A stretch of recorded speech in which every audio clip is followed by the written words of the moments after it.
Hello मेरे क्रांतिकारी बच्चों, कैसे हैं आप लोग और कैसी चल रही है आप लोगों की पढ़ाई। आ गए हैं हम लोग एक और वीडियो लेकर। 9th और 10th क्लास की पूरी केमिस्ट्री हम लोग करने वाले हैं और आप लोग सिर्फ अगर ये टॉपिक्स कर लेंगे तो आप लोगों का ऑलमोस्ट ऑलमोस्ट पूरा सिलेबस हो जाएगा। तो हम लोग शुरू करते हैं अपनी पहली स्लाइड। और पहली स्लाइड में हम देखते हैं कि हमें क्या क्या पढ़ना है। याद रखिएगा, जो जो चीजें मैं बता रहा हूं सारी चीजें आप लोगों को करनी है। ए टू जेड सारी चीजें केमिस्ट्री की आप लोगों को बताई जा रही हैं। कौन कौन से चैप्टर्स हैं सारी चीजें आप लोगों को बताई जाएंगी। तो अगर आप लोग चाहते हैं कि कम से कम 17 क्वेश्चन आप लोग लेकर आ जाएं, 17 में से 17 नंबर केमिस्ट्री में लेकर आ जाएं, तो कोई भी चीज स्किप मत करिएगा। जो जो टॉपिक्स बताए जा रहे हैं उनको कभी भी मत छोड़िएगा अगर आप लोग चाहते हैं कि पूरे नंबर आप लोगों के आ जाए। पहला हम देखते हैं कि हमारे पास 9th क्लास में चैप्टर्स जो हैं वो हैं 4 और केमिस्ट्री के 10th क्लास में हमारे पास 5 चैप्टर हैं। पीरियोडिक क्लासिफिकेशन हमारे एनसीईआरटी से कट गया था लेकिन इंट्रेंस में आएगा, याद रखिएगा। अभी जामिया का टेस्ट हुआ है, इसमें 2 क्वेश्चन आए हैं इस चैप्टर के। टोटल 15 क्वेश्चन थे, उसमें से 2 पीरियोडिक क्लासिफिकेशन के हैं। जामिया में सिर्फ 10th क्लास की केमिस्ट्री आती है, 9th क्लास की केमिस्ट्री नहीं आती जामिया में। लेकिन एमयू के लिए अगर हम तैयारी कर रहे हैं तो हमें 9th और 10th की इक्वल इंपॉर्टेंट है हमारे लिए केमिस्ट्री। तो पहला हमारे पास आता है 9th क्लास में हमारे पास कौन कौन से चैप्टर्स हैं। तो मैटर इन अवर सराउंडिंग है, एक एक चैप्टर से सराउंडिंग्स कर लिएगा इसको। एक एक चैप्टर से मैं सारे इंपॉर्टेंट आप लोगों को बताने वाला हूं, क्वेश्चंस, टॉपिक और सारी चीजें। तो इस मैटर अराउंड अस प्योर हमारे पास दूसरा है चैप्टर, एटम्स एंड मॉलिक्यूल, तीसरा स्ट्रक्चर ऑफ एटम, और ये हमारे पास चैप्टर्स हैं, याद रखिएगा। आते हैं मैटर इन अवर सराउंडिंग से क्या क्या चीजें पढ़नी है। सबसे पहली चीज हमें पढ़नी है चेंज इन स्टेट। मतलब अगर हम सॉलिड से लिक्विड बना रहे हैं तो इसको क्या बोला जाता है। सॉलिड से लिक्विड अगर हम बना रहे हैं तो इसको बोलते हैं मेल्टिंग। अब मेल्टिंग से रिलेटेड जितनी भी चीजें हैं हमें याद होनी चाहिए। अगर हम सॉलिड से गैस बनाते हैं तब इसको क्या बोला जाता है, इसको बोला जाता है सब्लिमेशन। अगर इसका उल्टा होता है, अगर हम गैस से सॉलिड बनाते हैं तब इसको बोलते हैं डिपोजिशन।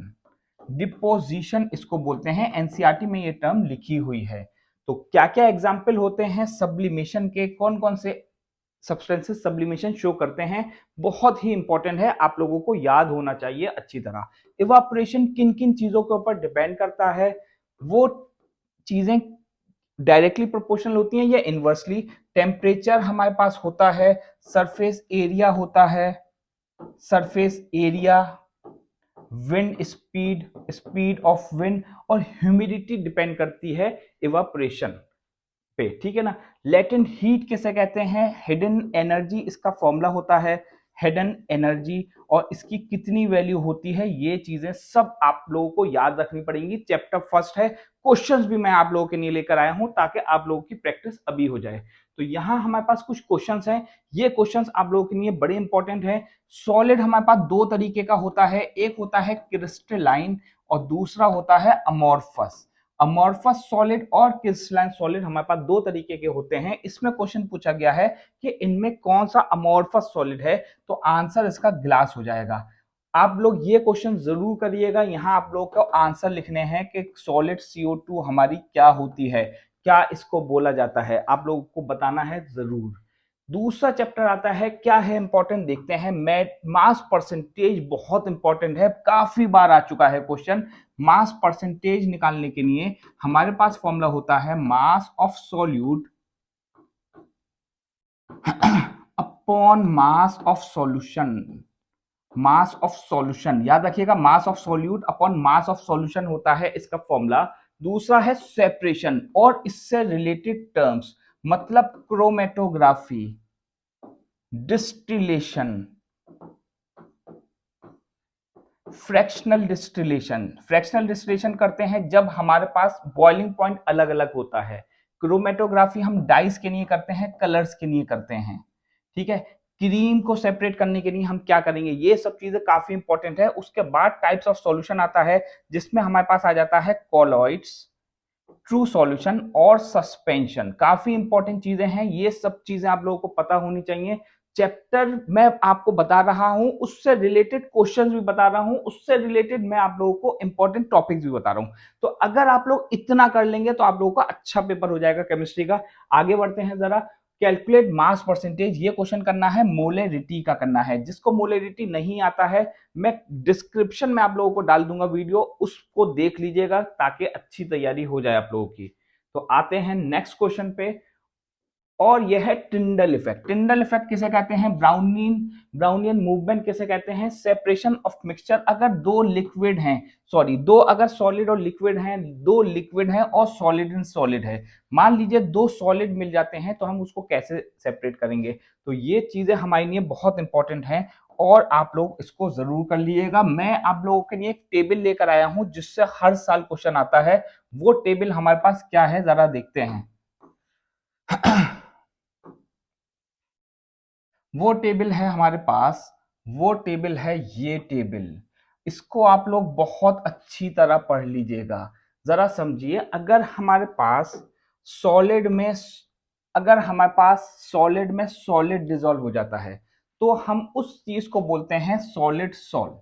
अगर हमारे पास लिक्विड में सॉलिड हो जाता है तब उसको हम बोलते हैं सॉल्ट। अगर गैस में सॉलिड हो जाता है तो उसको बोलते हैं एरोसॉल। इसके एग्जाम्पल्स याद रखिएगा, इमल्जन से क्वेश्चन आ चुका है, मिल्क और हेयर क्रीम इसका एग्जाम्पल होता है।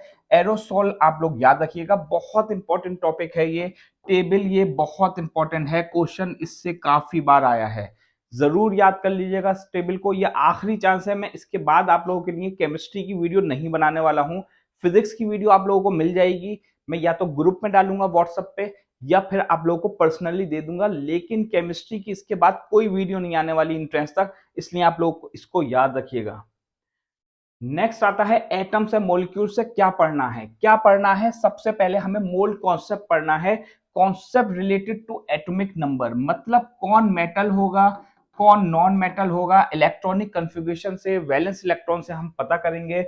Laws related to reaction, law of chemical combination, law of conservation of mass किसने दी, कहाँ काम करती है, सारी चीजें हमें पता होनी चाहिए। कुछ क्वेश्चन हम लोग देखते हैं। कैलकुलेट द मास ऑफ, ये मैं करवाता हूं क्वेश्चन। मोल कॉन्सेप्ट जिसको नहीं आता डिस्क्रिप्शन में मैं फिर से डाल दूंगा वीडियो, आप लोग चेक करिएगा। तो मास निकालना है हमें इसका, तो देखते हैं जरा क्या होता है। तो सबसे पहले हम लिखेंगे कि मॉलिक्यूलर मास बराबर होता है 6.022 इंटू 10 की पावर 23। क्योंकि मॉलिक्यूलर मास निकालना है इसका, तो ये हो जाएगा हमारे पास 64 gram is equal to 6.022 into 10 की पावर 23। एक मॉलिक्यूल के लिए निकाल लेंगे तो हमारे पास हो जाएगा सबसे पहले 64 अपॉन 6.022 इंटू 10 की पावर 23। इसको मल्टीप्लाई कर देते हैं जितने के लिए निकालना है, और वो है हमारे पास 3.011 इंटू 10 की पावर 24। तो इसको इससे कैंसिल किया तो आया 10 और इसको इससे किया तो 2 आया। ठीक है, इसको इससे करेंगे 32, आंसर हो गया हमारे पास 320 ग्राम, हमारा आंसर हो गया। नेक्स्ट क्वेश्चन आया है हमारे पास एलिमेंट फॉर्म। जिसको ये नहीं आया हो समझ में, मैं वीडियो डाल दूंगा, आप लोग देख लिएगा, सारी चीजें सारे कॉन्सेप्ट क्लियर हो जाएंगे। एलिमेंट फॉर्म मेटेलिक ऑक्साइड, इनमें से कौन सा मेटेलिक ऑक्साइड बनाता है? एटॉमिक नंबर इनमें गिवन है। मेटेलिक ऑक्साइड जो होते हैं वो बनाते हैं हमारे पास मेटेलिक ऑक्साइड बनाएगा, ओ ये थोड़ा सा गलत हो गया है, इसमें मेटेलिक ऑक्साइड ये और ये दोनों बनाएंगे। ठीक है, मेटेलिक ऑक्साइड दोनों बनाएंगे क्योंकि ये भी मेटल है ये भी मेटल है। कैसे पता करते हैं? मेटल बताने के लिए हम वैलेंस इलेक्ट्रॉन अगर हमारे पास 1 2 3 4 होंगे, 1 2 3 होंगे, तब उसको हम मेटल बोल सकते हैं। और जितने भी मेटेलिक ऑक्साइड होते हैं वो बेसिक इन नेचर होते हैं, याद रखिएगा, बड़ी ही इंपॉर्टेंट चीज है, बेसिक इन नेचर होते हैं, याद रखिएगा। नेक्स्ट आता है हमारे पास, ये कुछ क्वेश्चंस हैं आप लोगों को करने हैं इस चैप्टर से रिलेटेड। ये क्वेश्चंस काफी इंपॉर्टेंट हैं, इलेक्ट्रॉन्स हमें बताने हैं, नंबर ऑफ मोल्स बताने हैं, आप लोग करके देखिएगा। जो सवाल नहीं आया आप लोग मुझसे पूछ सकते हैं, कमेंट में पूछ लिएगा। स्ट्रक्चर ऑफ एटम से क्या पढ़ें? नंबर ऑफ न्यूट्रॉन्स पढ़ें। कैसे करेंगे जरा समझिए। मान लीजिए हमारे पास इस तरह से एक एलिमेंट दिया जाता है, तो ऊपर वाली चीज में से नीचे वाले को माइनस करेंगे, मतलब एटॉमिक मास में से एटॉमिक नंबर को माइनस करेंगे, आंसर आ जाएगा हमारे पास न्यूट्रॉन्स। आइसोटोप्स की एप्लीकेशन देख रहे हैं, अभी मैंने इसका नोट्स भी दे दिए हैं आप लोगों को। Theories of atom, Thomson Rutherford of Bohr की थ्योरीज हमें पढ़नी है। आइसोटोप अगर कार्बन 11 का बात करी जाए तो वो ब्रेन के स्कैनिंग के लिए यूज होता है, आयोडीन का होता है diagnosis of damage heart muscles, और मरकरी का होता है किडनी स्कैन के लिए, आयरन का होता है एनीमिया के लिए, कोबाल्ट का होता है ट्रीटमेंट ऑफ कैंसर, क्वेश्चन आ चुका है एंट्रेंस में, Na का होता है सोडियम का जो आइसोटोप है वो लोकेशन ऑफ ब्लड क्लॉट, जो ब्लड के क्लॉट्स हो जाते हैं उसको डिटेक्ट करने के लिए यूज होता है। अब जरा समझिए कि इलेक्ट्रॉन को डिस्कवर किया था किसने, चार्ज होता है कितना और मास होता है कितना। बड़ी ही इंपॉर्टेंट चीज है, याद रखिएगा, बहुत ही इंपॉर्टेंट है। ये है चार्ज हमारे पास 0 न्यूट्रॉन का, और इसका मास भी याद रखना पड़ेगा। याद रखिएगा अगर ये केजी में होगा तो 27 लिख देते हैं इसको, मैंने इसको ग्राम में लिखा है इसलिए 24 लिखा है। ये यहाँ रिलेटिव चार्जेस हैं और रिलेटिव मासेस हैं, ये आप लोग याद कर लीजिएगा। क्वेश्चन है हमारे पास कि अल्फा पार्टिकल किसे कहते हैं, आइसोटोप कौन सा यूज होता है। अल्फा पार्टिकल कहते हैं हीलियम एटम को, हीलियम एटम। जो लोग फिजिक्स में कमजोर हैं, फिजिक्स में कमजोर हैं वो लोग अल्फा पार्टिकल से रिलेटेड अल्फा बीटा गामा से क्वेश्चन जरूर कर लीजिएगा, आने के बहुत ज्यादा चांसेस हैं। एक क्वेश्चन मैं आज यहां और डालूंगा अभी, इससे पहले जरा मैं एक क्वेश्चन और डाल देता हूं, इंपॉर्टेंट है, बहुत ज्यादा इंपॉर्टेंट है, याद रखिएगा। वो है relative atomic mass, relative atomic mass बहुत इंपॉर्टेंट है, ये क्वेश्चन आप लोग जरूर कर लीजिएगा। रिलेटिव एटॉमिक मास, इसमें परसेंटेज गिवन होती है कि अगर कोई आइसोटोप इतने परसेंट पाया जाता है तो उसकी जो एवरेज मास होगा वो कितना होगा। तो ये क्वेश्चन काफी इंपॉर्टेंट है, आप लोग कर लीजिएगा इसको। नेक्स्ट आता है हमारे पास 10th क्लास की केमिस्ट्री पाए जाते हैं, टाइप्स ऑफ रिएक्शन, मतलब कोई भी रिएक्शन गिवन होगा वो डिस्प्लेसमेंट है, डबल डिस्प्लेसमेंट है, डिकम्पोजिशन है, कितने तरीके के डिकम्पोजिशन रिएक्शन होते हैं वो बहुत इंपॉर्टेंट है, आजकल इससे क्वेश्चन जरूर आता है। रिड्यूसिंग एजेंट, ऑक्सीडाइजिंग एजेंट, मैंने ट्रिक बता दी है अभी आगे आपको कि कैसे पता करते हैं। एप्लीकेशन इसकी बैलेंसिंग कैसे करते हैं, इस तरह का क्वेश्चन आ सकता है कि एक्स और वाई की वैल्यू है एक्स और वाई को कैसे निकालेंगे ये हमें बताना होगा। नेक्स्ट आता है हमारे पास ये फॉर्मेशन ऑफ कैल्शियम ऑक्साइड है, तो ये किसका एग्जाम्पल है, ये डिस्प्लेसमेंट है, डबल डिस्प्लेसमेंट है, क्या होगा। यहां हमें ये बताना है कि ये कौन सा रिएक्शन है, डबल डिस्प्लेसमेंट है, ऑक्सीडेशन है, क्या होता है। ये क्वेश्चन है बड़ा जबरदस्त, इसमें हमसे कहा जाता है कि लेड नाइट्रेट जब डिकम्पोज होता है, मैंने यहाँ रिएक्शन भी लिख दिया है, तो लेड नाइट्रेट जब डिकम्पोज होता है तो लेड ऑक्साइड NO2 और O2 देता है, मतलब ये भी दे रहा है, ये भी दे रहा है, ये भी दे रहा है, ये नहीं गिवन, ये नहीं दे रहा। ठीक है, अगर पूछा जाएगा क्या चीज नहीं दे रहा तब भी ये आंसर हो सकता है, अगर क्या दे रहा है तो ये A B C तीनों इसके आंसर हो जाएंगे।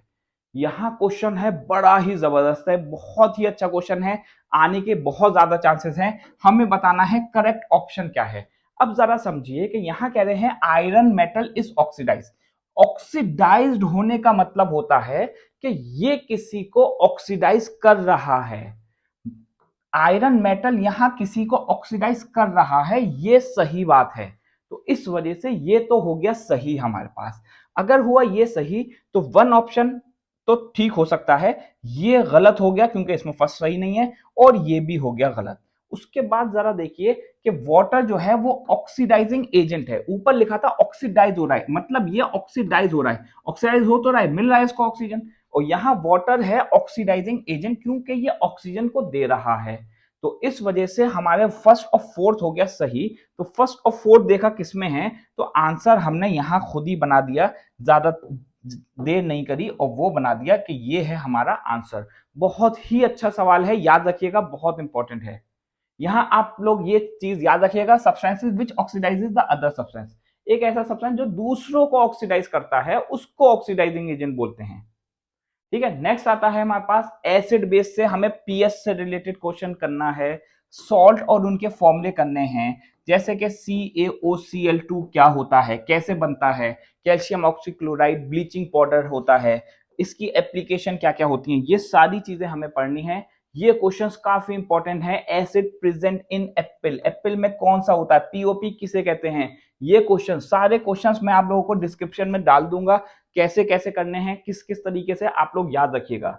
नेक्स्ट आता है हमारे पास मेटल्स और नॉन मेटल्स से क्या पढ़ना है, हमें प्रॉपर्टीज ऑफ मेटल्स और नॉन मेटल्स पढ़ना है, एक्सेप्शनल केसेस पढ़ने हैं, जैसे कि आयोडीन शाइनी होता है, ये हमें पढ़ना है, ठीक है। इसी तरह से मरकरी लिक्विड होता है, ये पढ़ना है। मेटलर्जी में कौन कौन से प्रोसेस होते हैं, वीडियो मैं इसकी डाल चुका हूं, मैं अभी डिस्क्रिप्शन में दे दूंगा। रिएक्टिविटी सीरीज, इसकी ट्रिक याद रखिएगा, पीएससी मार्जिन, तेल लाया है कार में, बहुत इंपॉर्टेंट है ये ट्रिक, आप लोगों को एक ना एक क्वेश्चन जरूर दे जाएगी। Potassium, sodium, calcium, magnesium, aluminium, zinc, iron, nickel, tin, lead, hydrogen, copper, mercury, और उसके बाद आता है सिल्वर, गोल्ड और प्लेटिनम। प्लेटिनम लीस्ट रिएक्टिव होता है, याद रखिएगा। आगे बढ़ते हैं जरा, electrolytic process is done for, जो लीस्ट रिएक्टिव एलिमेंट होते हैं, लीस्ट रिएक्टिव, उनके लिए किया जाता है इलेक्ट्रोलाइटिक प्रोसेस मेटलर्जी में, और वो कौन से होते हैं, वो कॉपर हो सकता है, गोल्ड हो सकता है, कॉपर एंड गोल्ड हो सकता है, याद रखिएगा। मॉन्ड प्रोसेस किया जाता है रिफाइनिंग किसका, एनआई का, और इसमें जो रिएजेंट यूज करते हैं हम, रीएजेंट यूज करते हैं, वो होता है कार्बन मोनोऑक्साइड, याद रखिएगा। स्मेल्टिंग किसे कहते हैं, थर्माइट रिएक्शन किसे कहते हैं, थर्माइट रिएक्शन में एल्युमिनियम का इस्तेमाल किया जाता है आयरन के ऊपर। गैलिना जो होता है वो सल्फाइड और होता है, पीबी मतलब लेड का। गन मेटल किसका अलॉय है, ये आप लोगों को खुद ढूंढना है, अलॉय से रिलेटेड क्वेश्चन आप लोग के आने के चांसेस हैं काफी। कार्बन इस कंपाउंड से हमें आईयूपीएसी याद रखना है, बड़ी ही इंपॉर्टेंट चीज है। तो आईयूपीएसी याद रखना है। होमोलोगस सीरीज किसे कहते हैं, फंक्शनल ग्रुप और उसके स्ट्रक्चर, जैसे कि हमसे कहा गया कि ये किसका है या ये किसका है, तो आप लोगों को पता होना चाहिए कि किन के स्ट्रक्चर हैं, इस तरह से स्ट्रक्चर कैसे बनाएंगे, क्या होता है, ये सारी चीज आप लोगों को पता होनी चाहिए।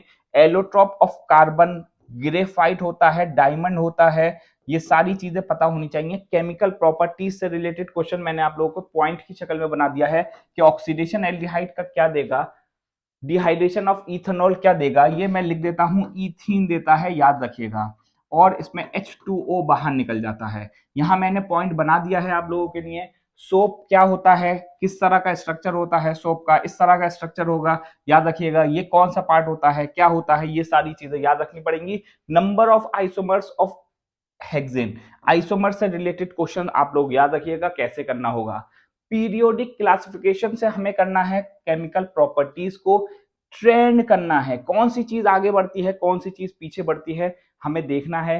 किस किस तरीके के क्वेश्चन आ जाते हैं जरा समझिए। अगर हमसे एटॉमिक रेडियस पूछ लिया गया, एटॉमिक रेडियस, तो याद रखिएगा एटॉमिक रेडियस पीरियड में होता है डिक्रीज और ग्रुप में होता है इंक्रीज, ठीक है। अगर हमसे इलेक्ट्रोनेगेटिविटी पूछ ली गई, इलेक्ट्रोनेगेटिविटी, तो ग्रुप में होती है ये डिक्रीज और पीरियड में होती है इंक्रीज। इलेक्ट्रोनेगेटिविटी कहते हैं टेंडेंसी टू डोनेट इलेक्ट्रॉन। इसी तरह से अगर मेटेलिक ऑर्डर पूछ लिया, मेटेलिक ऑर्डर, मेटेलिक ऑर्डर, तो ये भी होती है टेंडेंसी टू डोनेट इलेक्ट्रॉन।